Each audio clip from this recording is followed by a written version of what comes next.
Bom, vamos lá. Concluindo função éster. Eu deixei para essa aula dois pontos importantes dessa função. Primeiro, reação de transesterificação. Qual é o objetivo? Qual a principal finalidade dessa reação? Produção de biodiesel. Ok? Então, a principal finalidade dessa reação de transesterificação é a produção de biodiesel. Vamos falar um pouquinho desse combustível alternativo aí. De uma maneira genérica, a reação funciona assim. Um éster complexo mais um álcool simples vai produzir um outro éster, só que agora um éster simples, e o álcool que era simples vai ficar um álcool complexo. Então você tem que pensar o seguinte, de modo geral, a reação é assim, um éster mais um álcool vai dar outro éster mais outro álcool. E aí eu estou dando uma dica mais específica para você. Um éster complexo mais um álcool simples dá um éster simples mais um álcool complexo. Como funciona isso? Vamos pensar. Veja, que tipo de estrutura é essa que você já viu na aula passada? Isso daqui é um triglicerídeo. O que é um triglicerídeo? É um constituinte de óleo ou gordura. Só para lembrar da aula passada. Se esses radicais forem predominantemente insaturados, você vai ter um óleo. Se esses radicais forem predominantemente saturados, você vai ter uma gordura. Então você tem um éster complexo, é um triéster. Agora você reage com 3 mols de metanol, que é o álcool mais simples que nós temos. Então, um éster complexo reagindo com um éster simples, você vai imaginar o seguinte. Esse radical do metanol, metil, vai entrar nessas extremidades das cadeias derivadas dos ácidos carboxílicos. Então aqui, ó, repare, metil, metil, metil.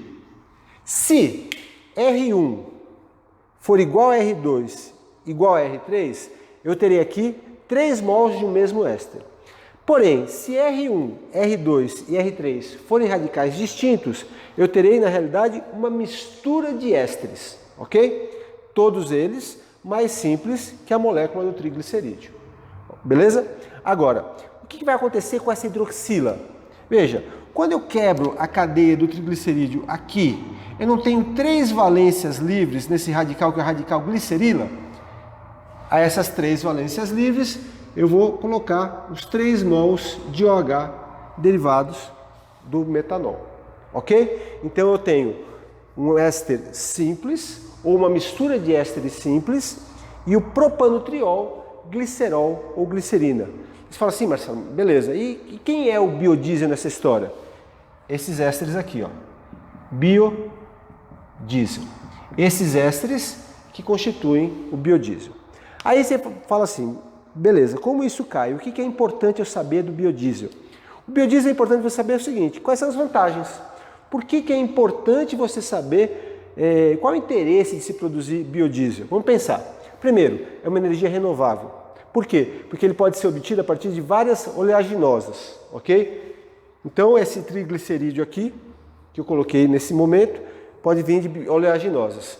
Segundo, redução na emissão de gás carbônico, que é o gás estufa. Importante. Armazenamento mais seguro. Ponto de fulgor é em torno de 150 graus Celsius. O que é o ponto de fulgor? Eu coloquei aqui o conceito desse título, dessa denominação, para que você saiba precisamente do que se trata. É a menor temperatura que um combustível libera vapor em quantidade suficiente para formar uma mistura inflamável. Ou seja, é a menor temperatura onde a quantidade de vapor liberada pode gerar uma explosão, por exemplo. Ok? Você tem só a questão da explosão, eu estou dando um detalhamento maior para você aqui. E por fim, para a gente concluir, pode aumentar a vida útil do motor, já que tem menor componentes corrosivos. E o último, derradeiro aqui, ó, menor porcentagem de enxofre. Vamos falar um pouquinho sobre isso? Veja, qual é a principal fonte energética do planeta hoje? A principal fonte energética é o petróleo, ok? Do qual deriva vários combustíveis. E entre eles o diesel. Qual o conceito quimicamente, qual a composição química do petróleo? O petróleo é uma mistura altamente complexa de hidrocarbonetos, formada pela decomposição anaeróbica de substância orgânica, submetida a elevadas pressões, altas temperaturas e ação do tempo. E o importante que vai ter impacto aqui agora, contendo impurezas nitrogenadas oxigenadas e sulfuradas. E o enxofre é um importante poluente, é algo que é muito nocivo à saúde dos seres vivos. Então, quando você reduz o percentual de enxofre no biodiesel, você faz um grande favor ao meio ambiente. Beleza? Então, aqui está um resumo dessa reação muito importante para os vestibulares atualmente. Transesterificação. E para concluir a função éster, eu vou passar através de slides as propriedades dos ésteres. Acompanhe comigo. Bom, vamos lá.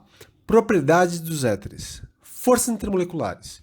Devido à presença de dois átomos de oxigênio e do ângulo entre as ligações dos átomos do grupo funcional, as moléculas dos ésteres apresentam uma relativa polaridade.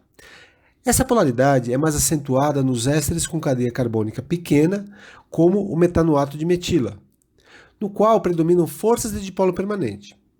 Conforme a massa molar dos ésteres aumenta, a polaridade torna-se progressivamente menor e passam a prevalecer as propriedades semelhantes às dos compostos apolares. Pontos de fusão e de ebulição. Como não estabelecem entre si ligações de hidrogênio, seus pontos de fusão e de ebulição são mais baixos que os álcoois e ácidos carboxílicos correspondentes, que estabelecem as mesmas. Fase de agregação.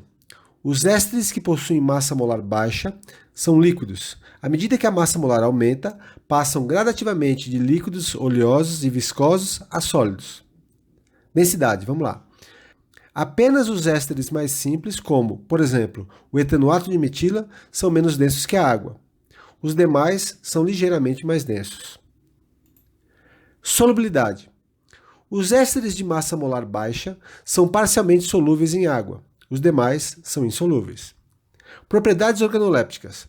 Possuem aroma bastante agradável de flores e de frutas. Reatividade. São moderadamente reativos. Conforme as condições do meio, os ésteres podem sofrer hidrólise com certa facilidade. Aplicações práticas. Os ésteres são usados como essências de frutas, aromatizantes na indústria alimentícia, farmacêutica e cosmética. Constituem também óleos e gorduras vegetais e animais e diversos tipos de cera.